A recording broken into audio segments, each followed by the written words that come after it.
Olá, gente, tudo bem? Então, agora nós vamos para mais uma aula que a gente vai agora compartilhar com vocês. E esse curso que nós vamos fazer agora chama-se Métodos de Estudos Universitários. Eu sou a pastora Gláucia Mendes e a gente vai caminhar junto nesse semestre, descobrindo, aprendendo, crescendo em várias áreas da nossa vida, especialmente, como diz o nosso estudo, na área da escrita, na área da leitura, na área do método científico. Vamos aprender muitas coisas. Como que a gente vai aprender? Fazendo.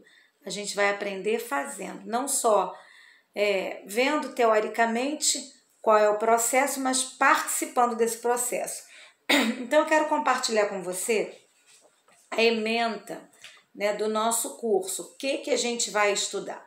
O primeiro item que me foi dado é o prazer de estudar. E eu quero te dizer que muita gente nem acredita que exista prazer em estudar. Mas existe sim. Estudar pode ser uma coisa muito interessante. Para muitas pessoas, estudar é cansativo, dá preguiça, dá dor de cabeça, dá sono, dá cansaço. Isso porque falta uma prática contínua e sistemática de estudar. Assim como os nossos músculos precisam de exercícios contínuos para eles se condicionarem com saúde, o nosso cérebro também precisa de estímulos constantes, intelectualmente falando, para a gente desenvolver essa habilidade incrível que Deus nos deu. Então, vamos tentar descobrir algumas maneiras para nos ajudar a estudar. O segundo ponto nos diz que a leitura da vida como construção de um novo mundo e de novos horizontes. E é isso mesmo. A pesquisa, o estudo, a aprendizagem vai nos dar uma nova construção da vida e uma nova construção de horizontes. A gente vai conseguir enxergar a vida de uma maneira muito mais profunda, mais reflexiva, mais completa e eu diria até mais generosa em algumas ocasiões. Então, a prática da leitura, compreender o que se lê, a prática de escrever das diversas maneiras. E o último ponto, assim, dos 3 tópicos principais, é a apreensão dos recursos metodológicos visando a elaboração de trabalhos acadêmicos. E eu quero fazer uma comparação muito simples para que você compreenda como se dá esse universo acadêmico de ler, de escrever, pesquisar, se expressar, de ter um olhar crítico sobre os diversos temas que você vai compreender, ouvir, conhecer ao longo dessa sua estrada. E eu quero comparar com a maneira da gente se vestir, né? A gente tem códigos de se vestir. Você não usa a mesma roupa num casamento ou para surfar numa praia. Você não se veste da mesma maneira quando você vai fazer mergulho em águas profundas, que você inclusive existe uma série de equipamentos que você precisa ter, quando um astronauta entra num foguete e vai desbravar o universo. Do mesmo jeito, você não se veste assim quando você vai no supermercado comprar, fazer suas compras, ou na feira, ou quando você vai para a academia fazer exercícios. Enfim, para cada ocasião, você tem uma roupa apropriada para utilizar. E aí eu diria não só a roupa, mas todo um preparo, um comportamento, uma compreensão de onde você está, do que está acontecendo e do que é necessário para aquele momento, para aquele espaço que você está. O mesmo modo é a questão da escrita. Então, uma forma é a maneira de você escrever no WhatsApp, outra forma é a maneira de você escrever uma carta, outra forma é uma maneira de você fazer um currículo, ou você fazer uma denúncia, ou você fazer um agradecimento, ou você escrever um artigo, um resumo. Então, você precisa compreender que para cada ocasião, para cada maneira de você se comunicar escrevendo, você precisa das ferramentas adequadas. E agora você está no que nós chamamos de mundo acadêmico, o universo acadêmico. O universo acadêmico também vai exigir de nós as ferramentas certas, o modo certo, não só de apresentar essa roupagem do texto, mas também de todo o conteúdo, de todas as formulações que ele exige para ser apresentado. Então, durante esse curso, a gente vai descortinar, a gente vai aprender ou relembrar algumas maneiras importantes que a gente vai precisar dominar nessa nova etapa acadêmica que a gente está. Então, quando um professor pedir um tipo de trabalho, a gente já vai saber como que nós vamos fazer aquela tarefa e aquela atividade, ok? Temos aqui várias bibliografias indicadas.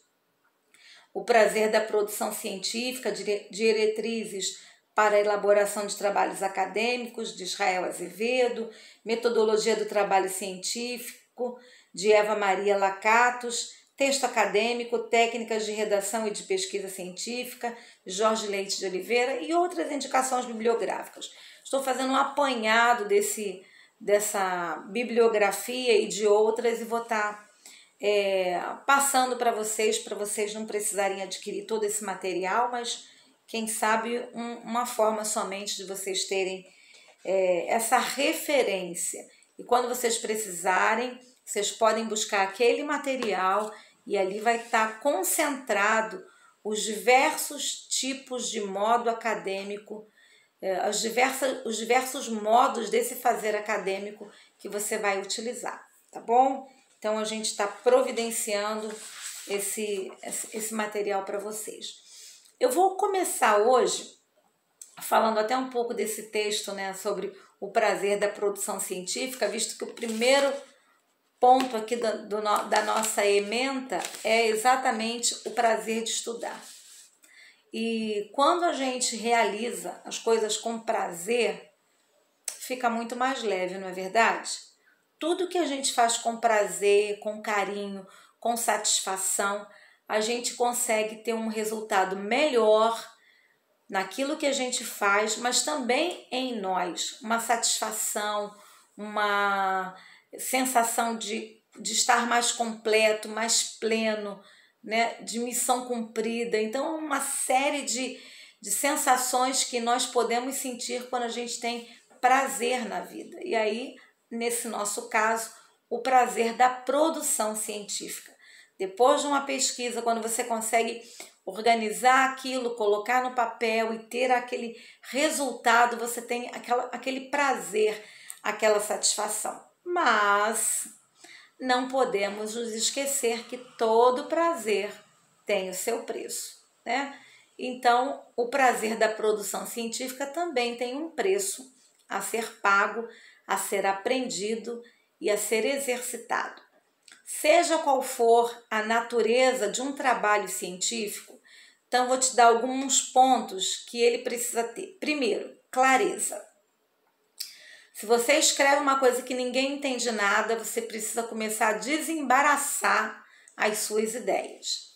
Concisão. Tem gente que dá muita volta para chegar em algum lugar e o leitor cansa de acompanhar aquele trajeto muito longo, muito repetitivo que o escritor está usando.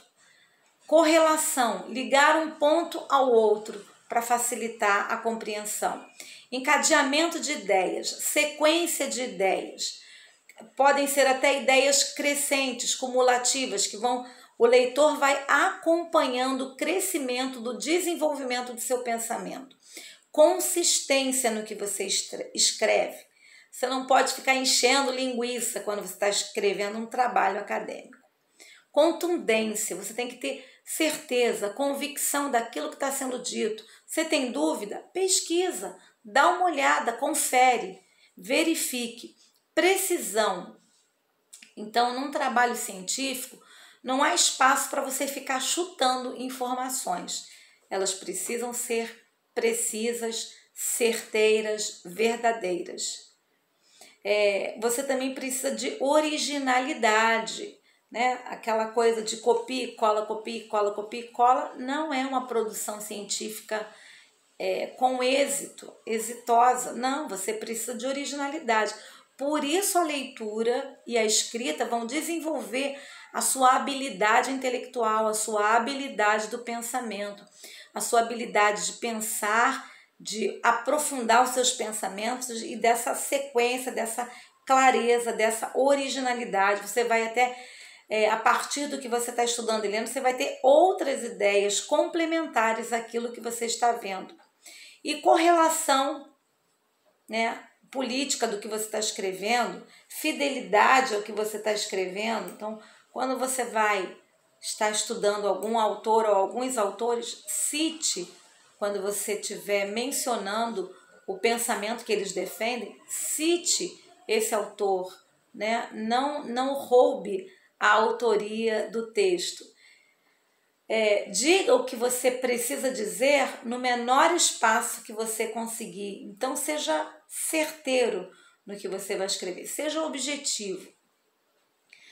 E aí uma frase maravilhosa, né, dessa autora, ela diz: sem livros, a história é silenciosa, a literatura é muda, a ciência é paralítica e o pensamento se fossiliza. Olha só que incrível!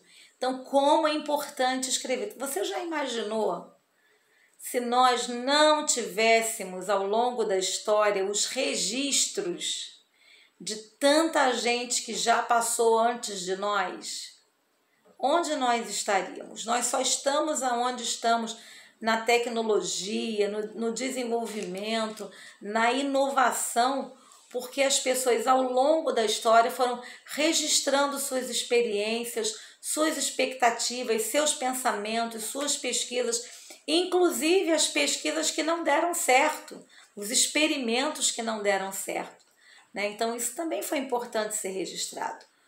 Compare as argumentações de um autor com outro autor. Isso é fundamental para que você tenha o quê? Uma consciência crítica, para que você tenha um contraponto, para que você tenha um fundamento e não seja um mero eu acho, né?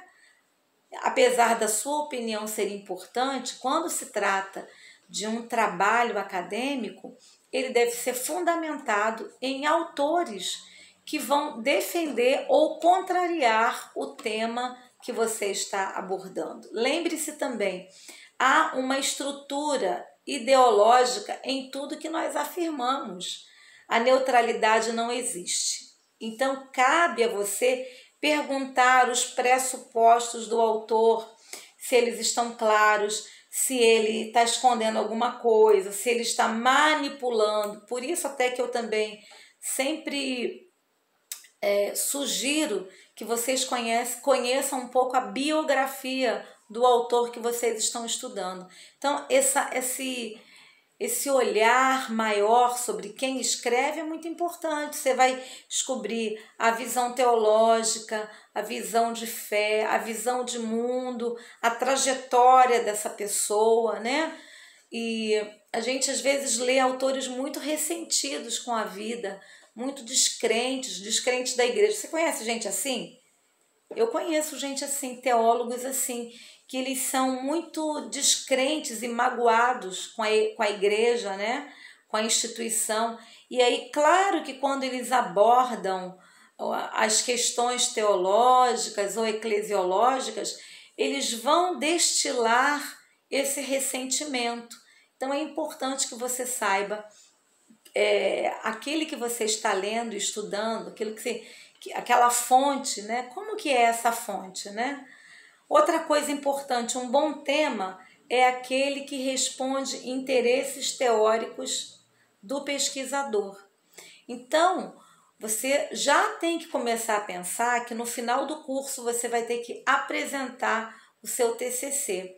Comece desde já pensando que temas você poderia escrever. Procure um tema que te chame a atenção, um tema que você se sente inclinado a ele, que você tem uma afinidade com ele, que você tem curiosidade sobre ele, porque aí você vai ter muito mais fôlego para poder desenvolver a sua pesquisa até o final.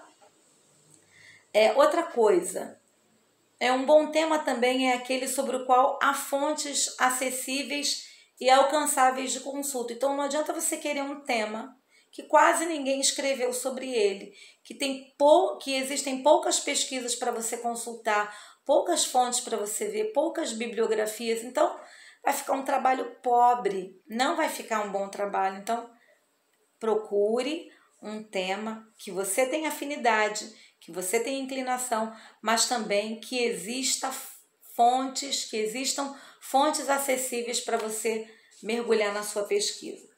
Também não se esqueça da delimitação. Indique. Eu quero falar sobre evangelização. Meu Deus do céu. Esse tema é absurdamente gigante. Evangelização aonde? Quando? Como? A evangelização... eu quero falar sobre a evangelização no Novo Testamento. Gigante ainda. Aonde? Nos evangelhos, na carta, você vai pegar quem? Quem? Vai ser sobre as viagens missionárias do apóstolo Paulo? Então você tem que ser muito objetivo, muito preciso quando você delimita o assunto que você vai pesquisar. Já estou te dando dicas para o seu TCC. Defina claramente o campo de conhecimento que você quer abordar esse assunto, ou o lugar em que ele ocupa. Não quero fazer evangelismo na igreja primitiva. Qual século? Qual lugar? Quais pessoas? Não, quero fazer o evangelismo no tempo atual. Onde? Qual denominação? Qual projeto? Então, lembrando-se que você deve ter afinidade com o tema e deve ter material de pesquisa disponível, tá bom? São dicas importantes para você. Depois de você ter pesquisado, ter delimitado o campo de atuação do seu trabalho, você deve tomar cuidado agora na coleta e na análise dos dados que você pesquisou, né? Onde foram as suas fontes, o que você entendeu, você conseguiu entender a metodologia que foi aplicada, aquele autor, ele foi fidedigno no levantamento, nas informações que ele te deu, estão incompletas, você vai precisar buscar outros autores. Na verdade, você sempre vai ter que trabalhar com vários autores, ok? Mas dentro daquele ponto ali, você tem sempre que observar como que você está colhendo esses dados, como você está analisando e como você vai organizar na sua parte escrita, como será organizado externamente no trabalho final. O conjunto de informações se comunica ou virou uma coxa de retalho sem pé e sem cabeça, né? Então, tudo isso é importante você considerar quando você estiver fazendo o seu TCC e também os trabalhos ao longo do curso. Quando nós fizemos leitura e produção de texto, nós vimos como é a estrutura de um texto, a estrutura de uma redação. Vocês lembram como é que a gente viu? Que tem a apresentação, a introdução, né? Tem o desenvolvimento e tem a conclusão. Gente, isso é basicão, mas funciona, faz isso bem feito. Então, o objetivo da introdução sempre vai ser iniciar o assunto, iniciar o trabalho, revelar para quem pegar, seja o professor, ou sejam outras pessoas que vão estar lendo seu trabalho, você vai situar a pessoa no tema que você está trabalhando, situar o leitor, tratando o tema, os procedimentos que você vai utilizar, o que você está se propondo a fazer naquele trabalho. Então, essa introdução vai explicar, vai introduzir, vai situar o leitor ou professor ou professora que você estiver fazendo o trabalho, a apresentação do seu trabalho, né? Então, a introdução é importantíssima. Uma introdução bem feita, uma introdução clara, objetiva, já situa o leitor absolutamente no que ele vai encontrar a seguir.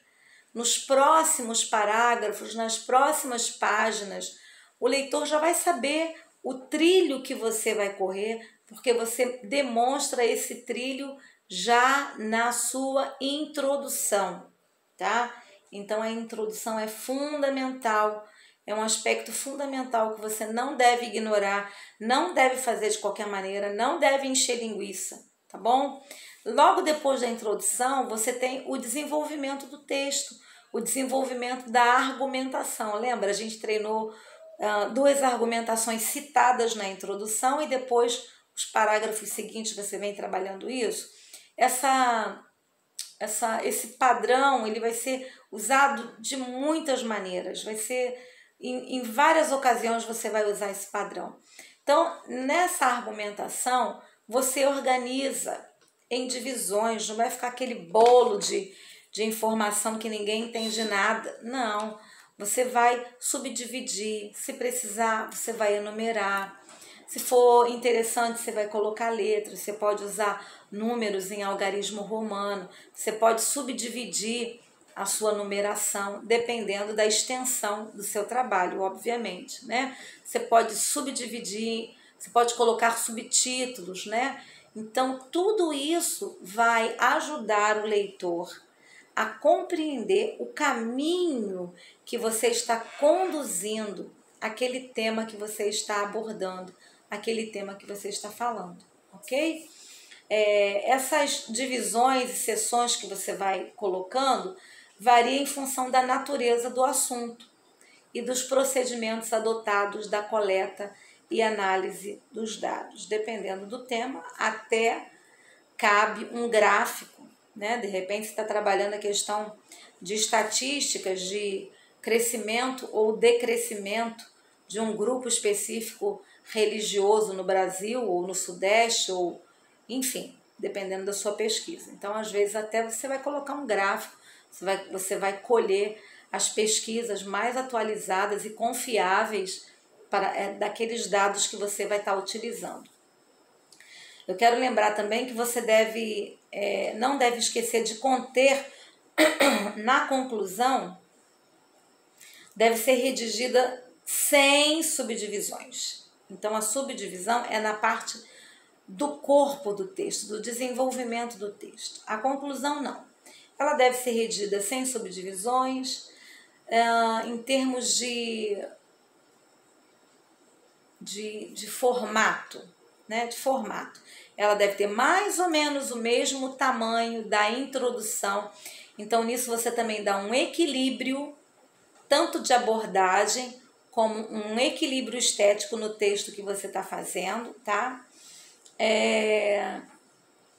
Ela deve conter a recapitulação dos assuntos, é como se você fizesse uma brevíssima revisão para que o leitor não tenha dúvida daquilo que você pretendeu abordar e desenvolver. Ali na conclusão você pode fazer a autocrítica, você pode apresentar as suas sugestões, você pode dizer o que você encontrou ao longo da sua pesquisa, você pode elencar os temas e os aspectos que foram explorados em relação ao objeto estudado. Então, a conclusão também ela tem que ser feita com muita dedicação. Porque a conclusão, o leitor ao terminar vai dizer, entendi. Depois de tudo que você escreveu, ele vai te acompanhando na tua jornada intelectual. O leitor está acompanhando o caminho que você está traçando. E no fechamento, na conclusão, você faz o apanhado geral do que você escreveu. Não é para você escrever tudo de novo. Você só faz uma recapitulação do que você escreveu para que o leitor não tenha dúvida daquilo que você se propôs a desenvolver naquele texto, tá? Claro, lembrando uma coisa importante, se for resumo, você não vai dar a sua opinião crítica, a menos que o seu professor peça. No final, na sua conclusão, você faça a crítica do texto que você leu, Muitos professores gostam de fazer isso, eu acho super interessante, porque você não só registra o extrato, né, daquele texto que você leu, que você conheceu, mas você também demonstra uma atitude crítica, uma atitude de ou concordância, ou discordância, ou apreensão daquilo que você viu do autor que você leu. Então, eu acho bem bacana você ter essa oportunidade. Fique atento como é o estilo do professor, o que ele vai pedir quando você estiver fazendo seus trabalhos, ok? Mas, geralmente, eles dão essa grata oportunidade para o aluno se expressar não ao longo do texto. Na conclusão, você vai se expressar, tá bem? Não poderíamos deixar de falar que na estrutura de um trabalho científico, nós temos que observar as citações bibliográficas. Lembrando que citações bibliográficas é diferente de bibliografia, tá? A bibliografia você bota no final, tem aquela maneira de citar. Tudo isso a gente vai ver direitinho para você não ter dúvida. Mas quando você estiver fazendo a disciplina específica de TCC, então isso novamente vai ser abordado com detalhamento para você, tá bom? Tem também as referências do rodapé, as informações que devem conter apenas os elementos essenciais, número de ordem. Já viu na Bíblia? Na Bíblia tem isso aberto, a notinha de rodapé, né?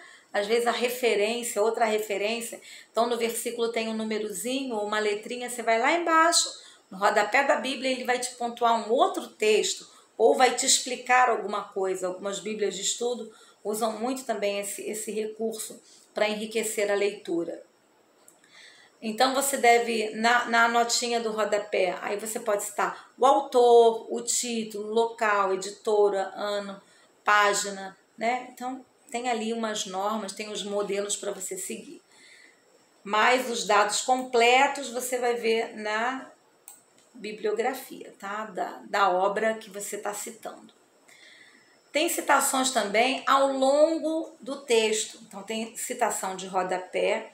Você já viu o livro que no meio do corpo, do desenvolvimento do assunto, o autor, o escritor, coloca algumas citações entre aspas, ele põe a letra diferenciada, o espaço entre uma linha e outra é mais estreitinho, às vezes ele usa até uma fonte diferente. Então, tudo isso você vai ver que é necessário. Lembra da comparação que eu fiz? É como você aprender a se vestir de modo adequado para cada situação. Não só se vestir, mas se comportar de modo adequado em cada situação. Por quê?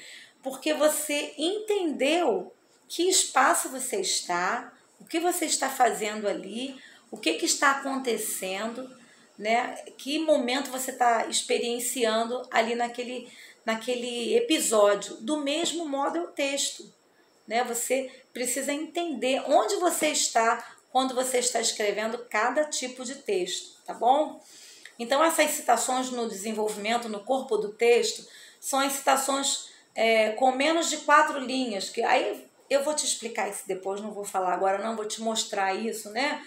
Entre aspas, coloca a letra no itálico, a letra tem o mesmo tamanho da fonte.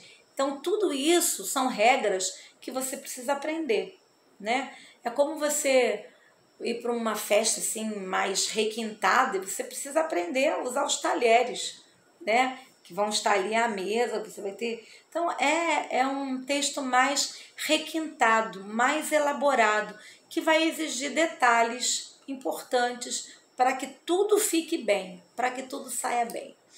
Então, quanto ao fato de escrever, depois de digitar, que é uma prática muito comum. Tem gente que fala assim, mas aí, pastora, como é que eu faço? Primeiro eu escrevo à mão e depois eu vou digitando? Olha, deixa eu te dizer uma coisa.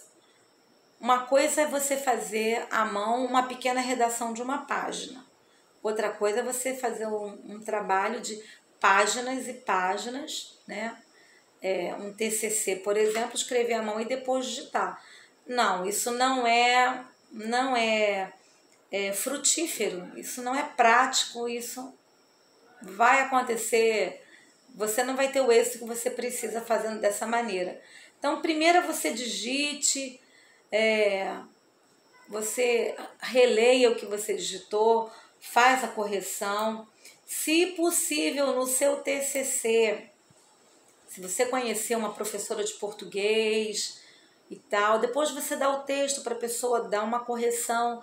Às vezes a gente falha na acentuação, na pontuação, às vezes na conjugação verbal, a gente pode ter alguma dificuldade. Então é importante que você, no final, especialmente do TCC, você tenha uma revisão, tá? Eu sugiro, ao longo do curso, gente, sério, na internet vocês encontram vídeos muito pequenininhos de muitas questões gramaticais, de pontuação, de conjugação verbal, de ortografia, se é com 2 S, SC, se é com X. Olha, gente, tem muita maneira fácil de você começar a assimilar essas regrinhas, né? Tem gente que está estudando agora, mas que já parou de estudar, tem maior tempão, não lembra mais desse monte de detalhes. Então, mas deixa eu te dar uma dica, seja sistemático. Então, separe uma vez por semana, 2 vezes por semana, 15 minutos de vídeo sobre a língua portuguesa, sabe? Tem um caderninho, anota ali para você não ficar errando, né? Eu sei que alguns de nós, primeiro, tem muito tempo que parou de estudar. Segundo, que nem sempre a nossa formação foi uma boa formação.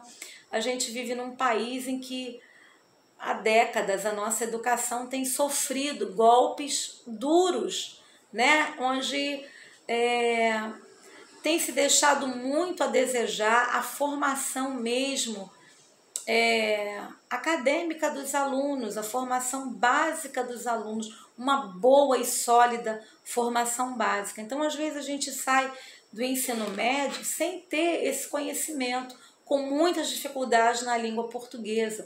Existem, gente, até cursinhos online que vocês podem fazer, cursos pequenos. Vai fazendo um pouquinho de cada vez, não pega aquele curso gigante que quer te ensinar tudo. Não, pega as coisas básicas para você escrever, sabe? E você vai superando assim, as suas dificuldades, vai anotando num caderninho essas regrinhas básicas. E quando você tiver dúvida, corre lá no caderninho para ver, tá bom? Isso vai te ajudar a beça. Bom, se você primeiro escrever para depois você digitar, primeiro você vai atrasar a entrega do seu trabalho. Depois você vai se desgastar demais da conta. E aí, às vezes, porque o tempo corre, eu estou falando isso para o TCC, tá? O tempo corre, quando você vê não tem mais tempo, e você tem que digitar aquilo tudo, e você fica enlouquecido. Então, não faça isso, por favor. Vá digitando, tá? Olha, já agora, não sei em qual período você está, mas já agora, comece a buscar um tema que você gosta.